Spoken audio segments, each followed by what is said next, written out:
Check का लेन then किस प्रकार से करें। मेरे पास काफी सारे क्वेश्चंस इस तरीके से आए हैं कि सर जो चेक है वह हम किस तरीके से दे सकते हैं ताकि फ्यूचर में हमारे खिलाफ कोई भी लीगल एक्शन ना लिया जा सके।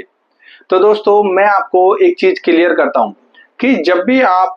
किसी से कोई भी लेन देन करते हैं, यानी कि फॉर एग्जांपल आपने किसी व्यक्ति से 1 लाख रुपए या 2 लाख रुपए या 5 लाख रुपए अगर आपने लिए हैं और आप उसको उसके अगेंस्ट में आप उसको चेक देना चाहते हैं, तो हमेशा एक चीज याद रखिए कि कभी भी सबसे बड़ी गलती होती है आपकी कि आप साइन करके ब्लैंक चेक उसको दे देते हैं।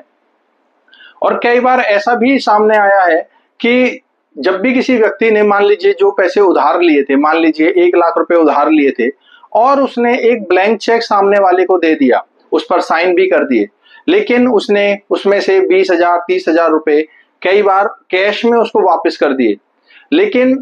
अक्सर देखा गया है कि जब भी वह व्यक्ति जिसके पास वो चेक है वह जब भी उसको बाउंस कराना चाहता है तो वह उसमें जो अमाउंट डालेगा वह उसमें 2 लाख 3 लाख 5 लाख रुपए ऐसी अमाउंट डालकर उसको बाउंस करा देता है, जिससे भविष्य में जिस व्यक्ति ने पैसे उधार लिए थे उसने काफी हद तक पैसे दे भी दिए, लेकिन उसके बावजूद भी उसके ऊपर जो चेक बाउंस का केस चलेगा वह चलेगा काफी हायर अमाउंट का।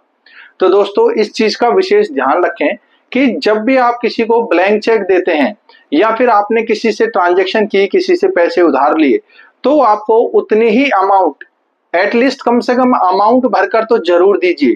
ताकि इन फ्यूचर अगर आप मान लीजिए 1 लाख रुपए किसी से लिए और आपने 20-30 हजार रुपए उसको दे भी दिए और 1 लाख रुपए आपने फिगर उसमें नोट की हुई है, चेक में लिखी हुई है, तो कम से कम 1 लाख रुपए से ज्यादा की अमाउंट का आपके ऊपर केस नहीं डल पाएगा।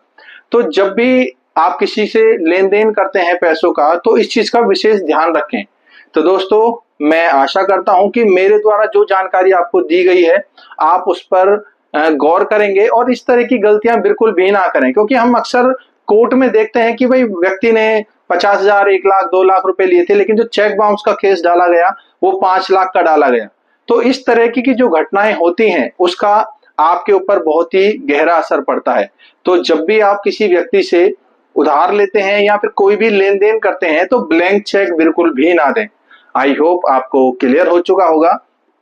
और दोस्तों अगर आपको यह वीडियो यह जानकारी अच्छी लगी हो तो जल्दी से चैनल को सब्सक्राइब कर लीजिए। और दोस्तों ऐसी ही लीगल जानकारी के लिए आप मेरे को अदर जो सोशल मीडिया प्लेटफॉर्म्स हैं, फेसबुक, यूट्यूब, इंस्टा, इन पर भी फॉलो कर सकते हैं। Thank you very much.